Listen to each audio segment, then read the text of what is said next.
These are instructions for my Perpetual calendar. So this is a piece of Cricut craft board, which I have debossed, and then I drew on top of the debossed layer so that it has actual texture to it. So I'm just going in with some Distress Oxide Antique Linen, and I've got my blending brush. So I'm just inking my craft board. Now I'm just going in with some Vintage Photo. These are the same craft board, but once it's inked, my piece looks quite different. So now I'm going to ink up the second layer the same way I did for the first. So these are my two cover pieces. So there's the cut layer, and then there's two layers, one that debosses, so it creates a nice little indentation, and the next layer draws in the indentation. And then I ink on top of that so it captures even more color. So my base layer is Cricut craft board, the brown. My calendar itself is one layer of Cricut craft board and one layer of white Cricut cardstock that I've inked in the same fashion as I did for the top layer. Now the numbers themselves are just black adhesive vinyl that I've adhered to the rings of my calendar. And I'm just going to adhere each of the rings to a base layer that'll make them nice and sturdy.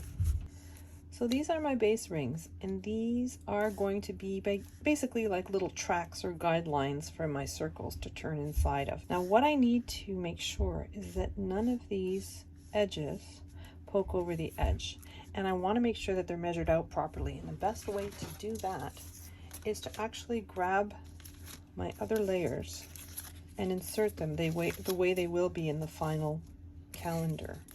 The white layers are what's going to be adhered to my card base. The numbered layers obviously float free between the white layers. So what I need to do now is make sure two things. One, that the white pieces are properly positioned so that the pieces with the writing on them can still flow quite freely. And two, you want to make sure that the edges of these white pieces don't overlap so they can't be seen. Each of these layers, these white layers, is 2 layers of craft board and 1 layer of cardstock, and I've stacked them up and glued them together. Now I'm just gluing this piece. So now my outer layer is adhered to my card base, and it serves as a track for my numbers to spin. So I'm going to work on the next piece now.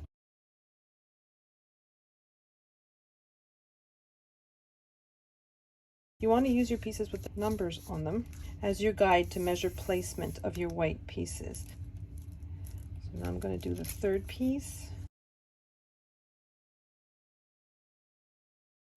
I think it's important to note that two things. First, you don't want to get any kind of glue on the part that needs to rotate. So you want to make sure that no glue gets on the surface of any of these. Second thing, the key to this, is these layers are quite tight together. So you want to make sure that when you adhere all your layers together on all these pieces, you need to make sure that everything is stacked up as closely as you can on top of one another. If anything sticks out at all, if you're off even just by a little bit, it can actually interfere with the mechanism.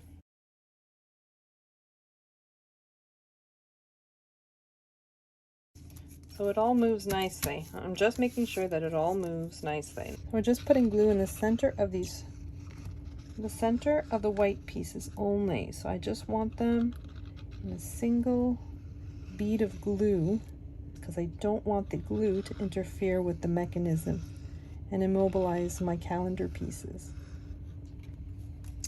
And then you take this piece and it has to fit exactly on top of that bottom layer. And as soon as you have it glued down, make sure that those pieces rotate just in case you did get a little bit of glue anywhere.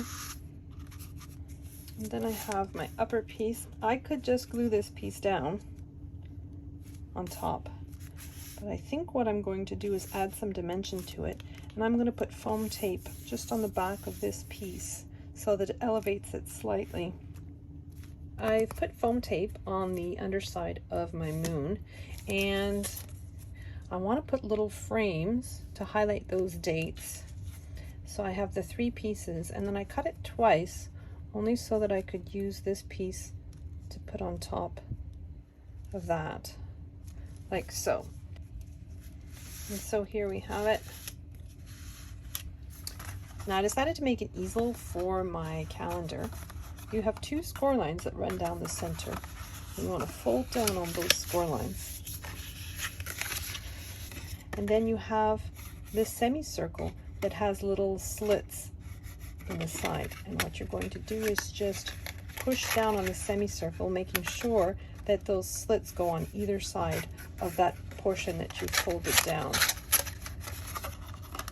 And this is what creates your stand or your easel for your calendar. I find it extremely difficult to center things on circles. This is the template that I've created that goes on the back, and it shows me exactly where I need to adhere my easel so that everything will look centered when I'm done. So I just need to position my template along the edges, and then just put glue on the top and the bottom and affix this piece to my calendar like so.